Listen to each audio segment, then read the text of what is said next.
नमस्कार दोस्तों। भारत में कई प्राचीन मंदिर स्थापित है।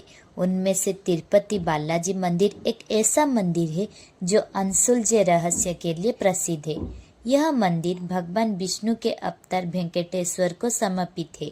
लेकिन इस मंदिर की गर्भगृह में उपस्थित भगवान वेंकटेश्वर की मूर्ति किसने बनाई नहीं है, बल्कि खुद ही प्रकट हुई है। कहा जाता है कि भगवान की मूर्ति के हृदय पर माता लक्ष्मी की छवि देखने को मिलती है। मंदिर की पुजारियों का कहना है कि मूर्ति पर हमेशा पसीना आता रहता है, जिससे हम समय समय पर साफ करते रहते हैं। एक ऐसा रहस्य जिसे सुनकर आप हैरान हो जाएंगे कि इस मूर्ति के बाल कभी भी उलझते नहीं हैं, बिल्कुल असली लगते हैं। इस मंदिर को कौन और कब निर्माण किया था, आज तक पता नहीं चला। और एक बात है कि यहाँ आसपास कोई भी झील या समुद्र नहीं है, फिर भी भगवान वेंकटेश्वर की मूर्ति में से लहरों की आवाज आती रहती है। आप लोग को जानकर हैरानी होगी कि यहाँ भगवान वेंकटेश्वर खुद ही कर्ज में है। आखिर इसकी पीछे की कहानी क्या है? कहते हैं भगवान वेंकटेश्वर की मूर्ति के सामने एक दिया जलते रहते हैं। यह दिया कहीं करोड़ों सालों से जलता आ रहा है। यह दिया बिना किसी तेल के कैसे जल रहा है, यह देखकर वैज्ञानिक भी सोच में पड़ गए हैं। इस मंदिर में ऐसे अनसुलझे रहस्य छुपा है। तो चलिए जानते हैं तिरुपति बालाजी मंदिर की रहस्य के बारे में। वीडियो को अंत तक जरूर देखिए और please like, share and subscribe कर दीजिएगा। तिरुपति बालाजी मंदिर में मौजूद भगवान वेंकटेश्वर की मूर्ति यहाँ प्रकट कैसे हुई थी? पौराणिक कथाओं के अनुसार आदिकाल में धरती पर जल ही जल हो गया था। यहाँ पैर रखने के लिए जमीन नहीं बचती थी। कहते हैं कि पवन देव ने भारी अग्नि को रोकने के लिए उग्र रूप से उड़ान भरी, जिससे बादल फट गया और बहुत बारिश हुई। धरती जलमग्न हो गई। धरती पर पुनः जीवन का संचार करने के लिए विष्णु ने आदि बराह का अवतार लिया। उन्होंने इस अवतार में जल के भीतर धरती को अपने विशाल दंत से ऊपर खींच लिया। इसके बाद पुनः जीवन का निर्माण करने के लिए ब्रह्मा जी ने विष्णु जी से अनुरोध किया कि वो यहीं रुके, जिसके बाद विष्णु जी ने वराह रूप को परिवर्तन कर एक नया दिव्य स्वरूप धारण किया। 4 भुजाओं वाला एक तेजस्वी रूप, जो भगवान विष्णु का ही रूप था। इस स्वरूप में वो भूदेवी के साथ तिरुमाला के पहाड़ पर निवास करने लगे। समय बीतता गया और कलयुग का आगमन होने लगा। विष्णु इस लोक को छोड़ वैकुंठ धाम वापस लौट गए, जिसके बाद ब्रह्मा जी चिंतित होने लगे और नारद जी से विष्णु जी को पुनः लाने के लिए कहा। नारद एक दिन गंगा के तट पर गए, जहाँ पर साधु लोग चिंता में थे कि यज्ञ का फल किस देवता को अर्पित किया जाए। तब नारद मुनि के सुझाव पर महर्षि भृगु ने त्रिदेवों के परीक्षा लेने की निश्चय किया।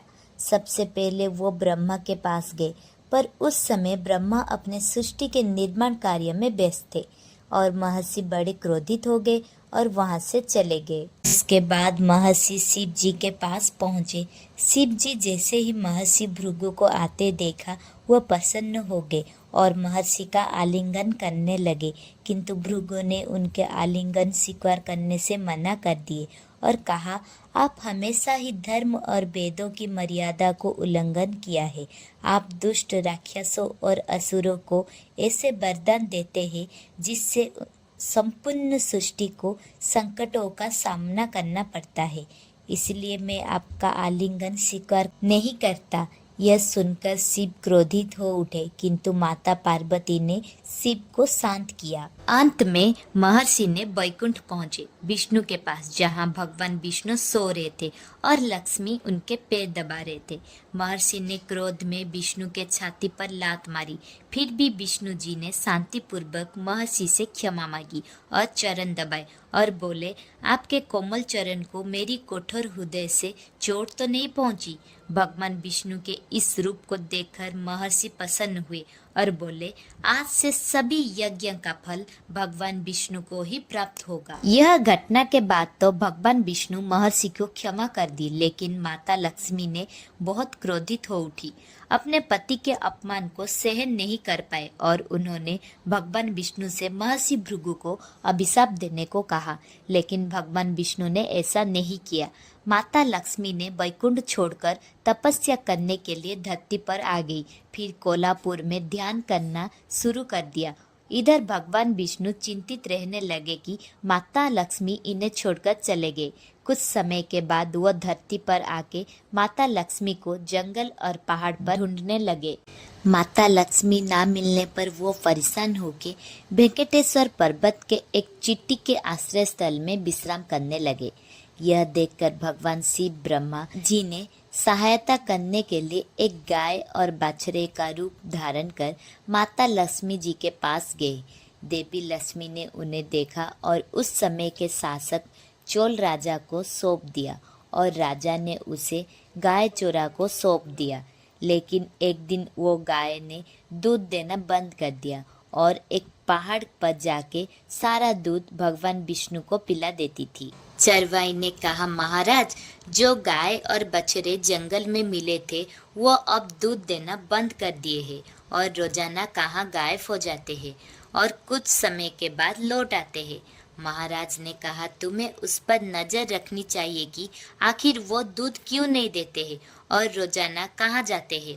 सेवक ने गाय का पीछा किया, देखा कि गाय ने अपना सारा दूध चींटियों के आश्रय स्थल में गिरा देती है, जिसमें भगवान विष्णु विश्राम कर रहे थे।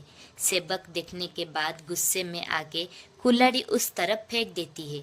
तभी भगवान विष्णु प्रकट होते हैं और गाय को बचाने में कुल्हाड़ी उनके माथे पर लग जाती है। कुल्हाड़ी में लगी उसी चोट के निशान आज भी भगवान वेंकटेश्वर के मूर्ति में कायम है। सेवक सीधा राजा के पास जाके वो सारी बात बताती है। सेवक की बात सुनकर राजा चोल हैरान रह गए और भगवान विष्णु से क्षमा मांगने के लिए वहां पहुंचे। भगवान विष्णु ने राजा चोल को माफ कर दिया और वरदान दिया कि तुम अगले जन्म में आकाश राजा के रूप में पैदा होगे। तुम्हारी एक पुत्री होगी जिसका नाम होगा पद्मावती और तुम्हारी पुत्री पद्मावती का विवाह मेरी अवतार वेंकटेश्वर से होगा। फिर राजा चोल ने आकाश राजा के रूप में अगले जन्म में पैदा हो गए और उनके घर में पद्मावती नाम पे एक बेटी का जन्म हुआ। और इधर भगवान विष्णु ने व्याकुल नाम के एक महिला के पास श्रीनिवास के नाम पे जन्म लिया। समय बीता और एक दिन श्रीनिवास एक जंगली हाथी का पीछा करते हुए आकाश राजा के बगीचे में पहुंचे, जहां पद्मावती अपने सहेलियों के साथ खेल रही थी। दोनों की नजर मिली और उसी वक्त वो एक दूसरे से प्रेम करने लगे।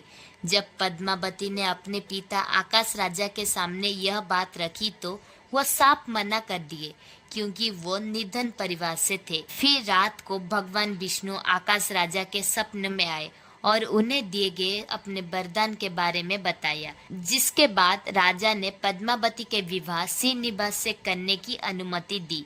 जब श्रीनिवास और पद्मावती का विवाह हुआ तब वहाँ एक नियम था, वर पक्ष को कुछ धन वधु पक्ष को देना होता था, तभी विवाह संपन्न माना जाता था।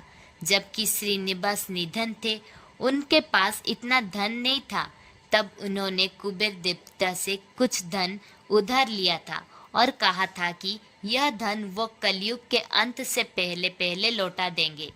इसी मान्यता को मानते हुए भक्त उस मंदिर में बहुत सारा धन चढ़ाते हैं, ताकि भगवान वेंकटेश्वर का लिया हुआ कर्ज कलयुग से पहले पहले बिना किसी कठिनाई से उतर सके। इसलिए भगवान वेंकटेश्वर को यहाँ कर्ज में डूबा हुआ भी कहा जाता है। यहाँ जब पद्मावती और श्रीनिवास की विवाह का पता माता लक्ष्मी जी को चला तो वो इस बात पर विश्वास ही नहीं कर सकी। उन्होंने पद्मावती और श्रीनिवास से मिलने का फैसला किया। माता लक्ष्मी और पद्मावती दोनों में बहस हुआ और जब बहस ज़्यादा बढ़ गई तब श्रीनिवास ने खुद को एक मूर्ति में परिवर्तित कर लिया। उसके बाद महादेव और ब्रह्मा जी ने माता लक्ष्मी और पद्मावती को भगवान विष्णु के इस अवतार वेंकटेश्वर के बारे में बताया। कहते हैं कि भगवान विष्णु का यह अवतार पूरे मानव जाति को कलयुग से रक्षा करने के लिए लिए थे। भगवान शिव और ब्रह्मा जी के बातें सुनकर माता लक्ष्मी और पद्मावती दोनों श्रीनिवास के मूर्ति के अंदर ध्यान हो गए। इसलिए आज भी जब भगवान वेंकटेश्वर के मूर्ति को नहलाया जाता है, उनके हृदय में माता लक्ष्मी और पद्मावती की छवि देखने को मिलती है। वहाँ की पुजारी कहते हैं स्नान के बाद मूर्ति को नीचे धोती और ऊपर साड़ी से सजाया जाता है। पौराणिक कथा के अनुसार भगवान विष्णु को एक चरवाही ने एक कुल्हाड़ी से वार किया था, तो उस बात से उनकी माथे पर चोट लगी और कुछ बाल भी गायब हो गए थे। जब गंधर्व राजकुमारी नीला देवी ने यह देखा तो उन्होंने बिना कुछ सोचे ही अपने लंबे बाल काटकर विष्णु जी के चोट पर जोड़ दिया। इस बात से खुश होकर भगवान विष्णु ने यह घोषणा की कि जो भी तिरुपति में आकर उनके सामने अपना बाल दान करेगा, उसकी हर इच्छा पूर्ण होगी। इसलिए आज भी बड़ी संख्या के लोग यहाँ केश दान करते हैं। कहते हैं नीला देवी की बाल आज भी वेंकटेश्वर की मूर्ति के सिर पर लगे हैं। बताते हैं कि तिरुपति बालाजी मंदिर 7 पहाड़ों से मिलकर बनी गई है, जिसे शेषनाग कहा जाता है। आज के लिए इतना ही। वीडियो अच्छा लगे तो लाइक, शेयर एंड सब्सक्राइब कर दीजिएगा। जय जगन्नाथ।